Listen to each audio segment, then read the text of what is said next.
Hello my dear students. तो चलिए आपको हम एक चैप्टर पढ़ाते हैं जिसका नाम है heredity and variation.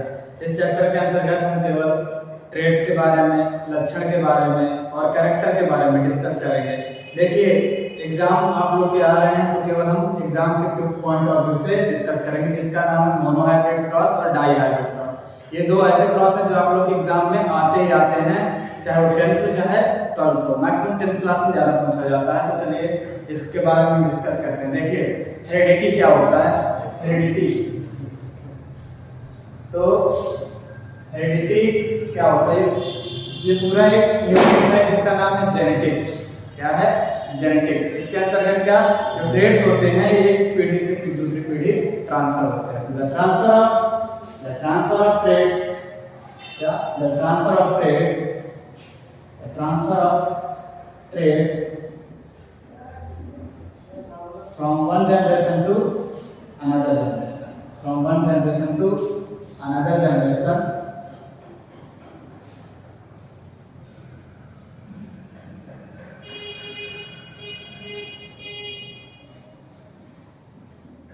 is known as heredity।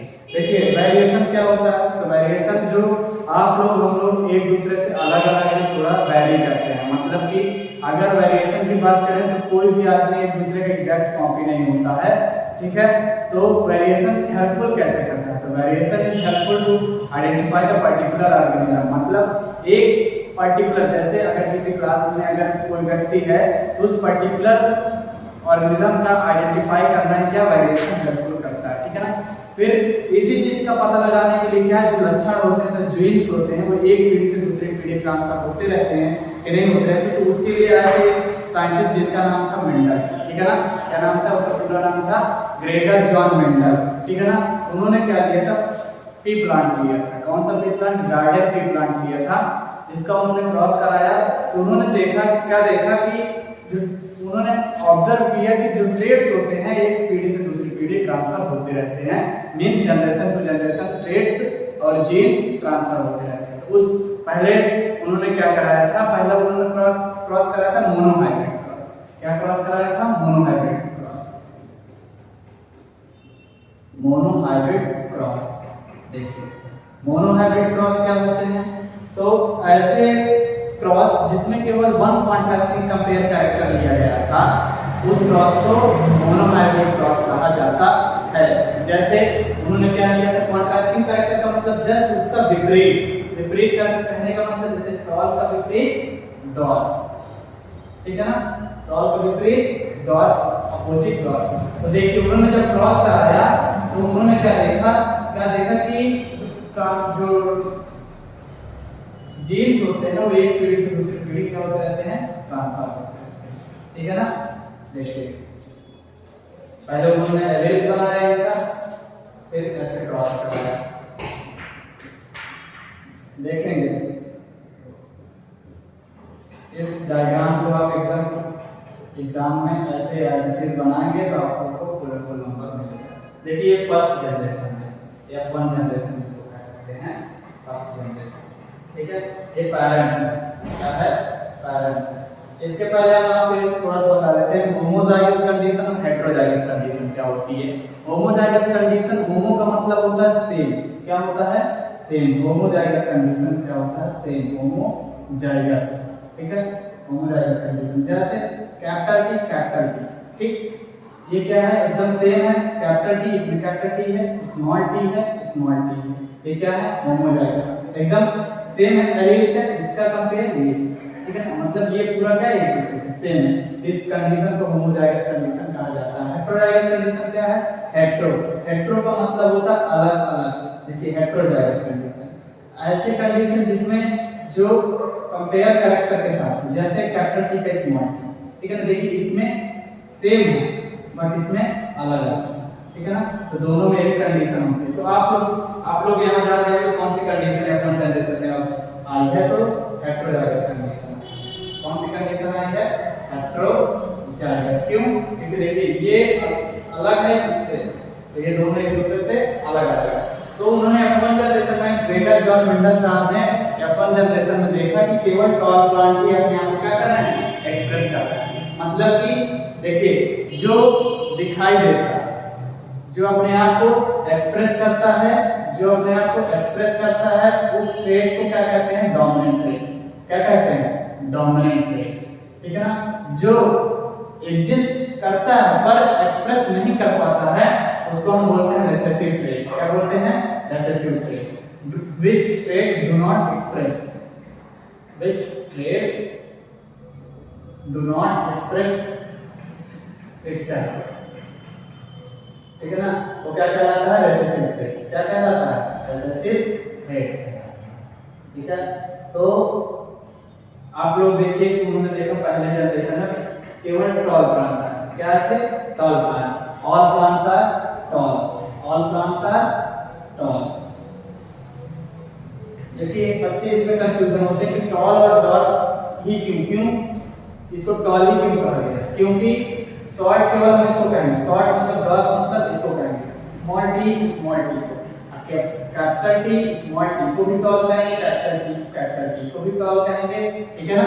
तो उन्होंने पहले जनरेशन में देखा क्या ऑल प्लांट्स आर टॉल, सभी पौधे कैसे आ रहे हैं? टॉल आ रहे हैं। इसका मतलब क्या कि जो डॉर्फ वाले हैं ये क्या अपने आप को नहीं, ये क्या नहीं आएंगे?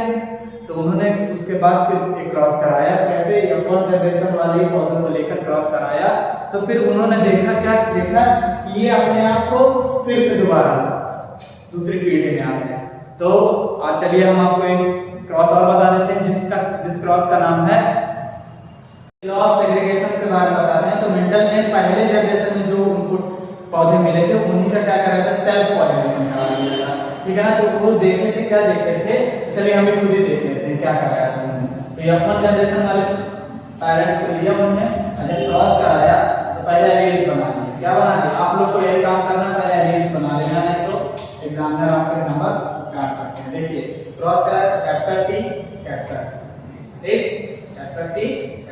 Capital T small T capital T, या फिर हम इसको ऐसे लिख सकते हैं, हम इसको स्मॉल टी लिख सकते हैं। ठीक है ना?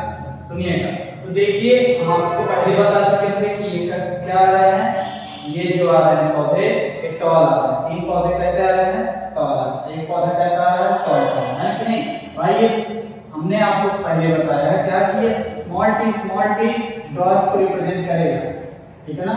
स्मॉल टी को ही डॉर्फ रिप्रेजेंट करेगा। जो कैपिटल टी ये भी टॉल और ये भी टॉल, तो 3:1। उनको दिखाई क्या दिया कि पहले F2 जनरेशन में जिनका फिनोटाइप क्या होता है? जो हमको दिखाई देता है, the character which is express is known as phenotype. ठीक है? तो 3 पौधे ऐसे आ रहे थे जो टॉल आ रहे थे, एक पौधा ऐसा था जो शॉर्ट आ रहा है। इसका जीनोटाइप उन्होंने देखा, तो जीनोटाइप में उन्होंने देखा क्या कि एक पौधा एकदम टॉल आ रहा है, 2 पौधे एक जैसे आ रहे हैं, ठीक है ना, और एक पौधा भी एकदम शॉर्ट आ रहा है। ठीक है? तो 1:2:1। इसी को देखिए एक सब अलग-अलग है, इसी को बोला जाता है law of segregation. Law of segregation का मतलब हर एक पौधा एक दूसरे से क्या है? डिफरेंट है। ठीक है ना? ये कौन सी कंडीशन है? आपको बताया कि ये होमोजाइगस कंडीशन है। कौन सी कंडीशन? Homozygous condition. और ये भी हेटेरोजाइगस कंडीशन और ये भी होमोजाइगस कंडीशन। ठीक है ना? होमोजाइगस और हेटेरोजाइगस बोलना भूलिएगा मत। तो चलिए देखिए, हमने मोनोहाइब्रिड क्रॉस के अंतर्गत 2 लॉ देखे। पहला लॉ का नाम है लॉ ऑफ डोमिनेंस, दूसरे लॉ का क्या नाम है? Law of segregation. Law of dominance को फिर रिपीट करते हैं। लॉ ऑफ डोमिनेंस में मेंडल ने जब क्रॉस कराया था वन कंपेयर कैरेक्टर को, when Mendel cross between 2 contrasting character, one is tall and second is dwarf, then he observed only one character is expressed itself, मतलब केवल उसमें एक ही कैरेक्टर अपने आप को एक्सप्रेस कर पा रहा था, तो इसी को लॉ ऑफ डोमिनेंस कहते हैं। दूसरा लॉ आया था लॉ ऑफ सेग्रीगेशन। तो लॉ ऑफ सेग्रीगेशन तो F1 जनरेशन वाले पौधे को उन्होंने क्रॉस कराया, तो देखा कि 3 पौधे ऐसे आ रहा जो टॉल आ रहा है, एक पौधा कैसे आ रहा है? डॉर्फ आ रहा है। अच्छा देखिए, यही था नहीं, यही प्योर पेरेंट थे, तो वो समझ गया कि क्या कि जो ट्रेड्स होते हैं, जो लक्षण होते हैं, एक पीढ़ी से दूसरी पीढ़ी ट्रांसफर होते रहते हैं। ठीक है ना? तो इनहेरिटेंस क्वेश्चन एक पूछा जाता है, what is the unit of inheritance? What is the unit of inheritance? ठीक है ना? Unit of inheritance. तो आप एक प्यारा सा आंसर दीजिएगा जिसका नाम है जीन। क्या नाम है? जीन। ठीक है ना? जीन, डीएनए एक ही चीजें हैं, इन दोनों को पहले नहीं पता था तो वो क्या कहते थे, उसको फैक्टर कहते थे। मेंडल ने फैक्टर बताया था। फिर कुछ देर बाद, कुछ दिन बाद उन्होंने जीन और फिर डीएनए आ गया। डीएनए है क्या?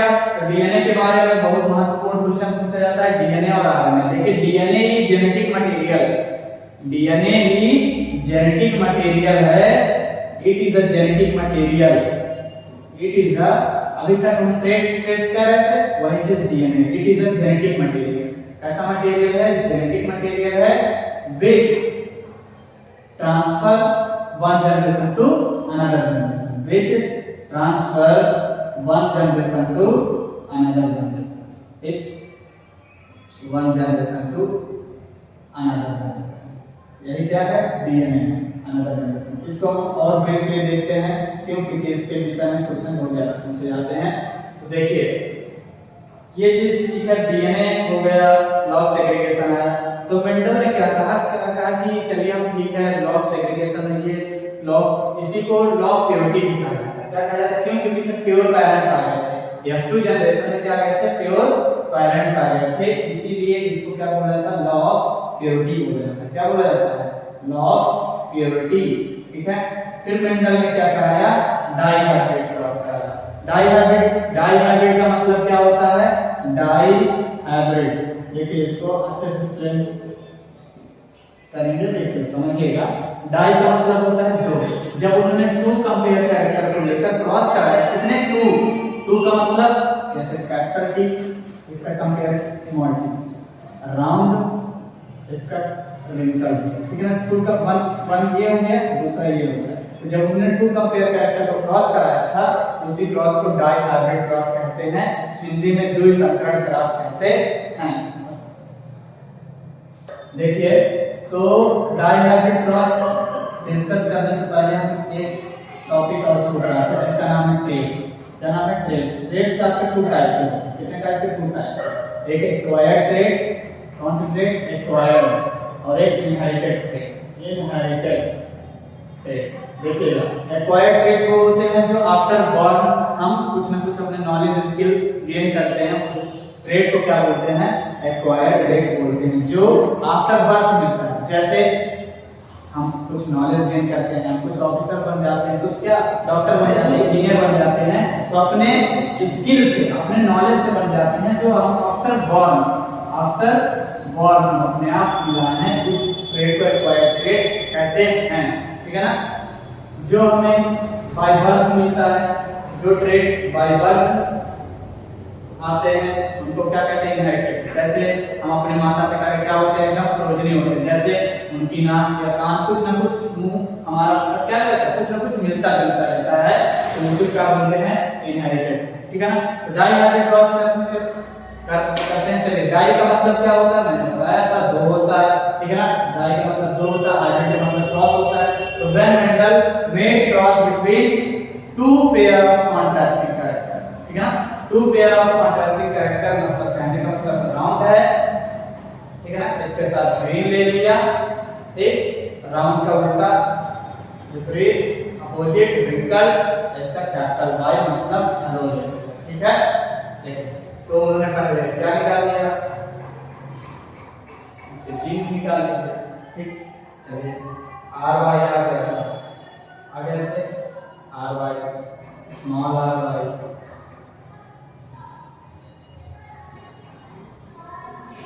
देखिए कैपिटल है, ठीक। तो आर को आर के साथ जोड़ दीजिए आप लोग, आर का आर के साथ, वाई का वाई के साथ, ठीक है ना। तो ये F1 जनरेशन इसको मान लिया, F1 जनरेशन। फिर उन्होंने क्या कराया था? फिर इसका क्रॉस कराया था। तो क्या देखा? क्रॉस करा ही लेते हैं, R capital Y, R small Y, small R capital Y, small R small, ठीक है। तो इसके बाद उन्होंने एक और क्रॉस कराने का मेथड बताया था जिसका नाम है पेनेट स्क्वायर मेथड।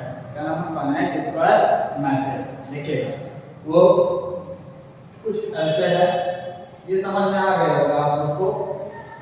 नहीं समझ में आया तो एक बार फिर बताइएगा। बॉक्स बनाया जिसको 4 हिस्सों में डिवाइड करते हैं, 1 2 3 4, और से भी ऐसे करिए, ठीक, एज इट इज रख दीजिए, R capital Y, R small y, small r capital Y और स्मॉल r स्मॉल y, इसको भी एज इट इज ऐसे रख दीजिए। चलिए स्मॉल r स्मॉल,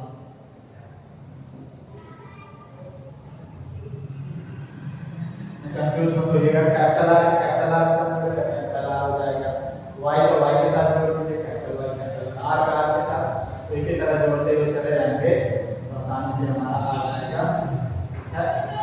ये बहुत आसान है, इसको कॉम्प्लिकेटेड मत समझिएगा, बच्चे छोड़ देते हैं, ठीक है, तो आप लोग पूरा समझ करिएगा। तो देखिए, तो इसी तरह जोड़ते हुए चले जाएंगे। तो उन्होंने ऑब्जर्व इसका फिनोटाइपिक रेशियो, इसको तो कर ले रहे हैं आप लोग, फिनोटाइप रेशियो उन्होंने ऑब्जर्व किया क्या, 9:3:1, ठीक है ना। उन्होंने क्या देखा कि ऐसे पौधे जो आ रहे हैं, तो 9 पौधे एक जैसे हैं, 3 एक जैसे, 3 एक जैसे, मतलब उन्होंने क्या देखा कि जो ट्रेड्स होते हैं वो कुछ भी आ सकते हैं, ठीक है ना, वो इंडिपेंडेंट होते हैं, मतलब स्वतंत्र होते हैं पीढ़ी दर पीढ़ी आने, ठीक है ना। जैसे कि माता हो गए और पिता हो गए, ठीक है ना, माता के साइड नाना नानी और पिता के साइड दादा दादी। तो क्या होता है कि जैसे जो ट्रेड्स हैं ये माता पिता से भी आ सकते हैं, दादा दादी से भी आ सकते हैं, नाना नानी से भी आ सकते हैं और माता से भी आ सकते हैं, ठीक है ना। इसीलिए इस लॉ को लॉ ऑफ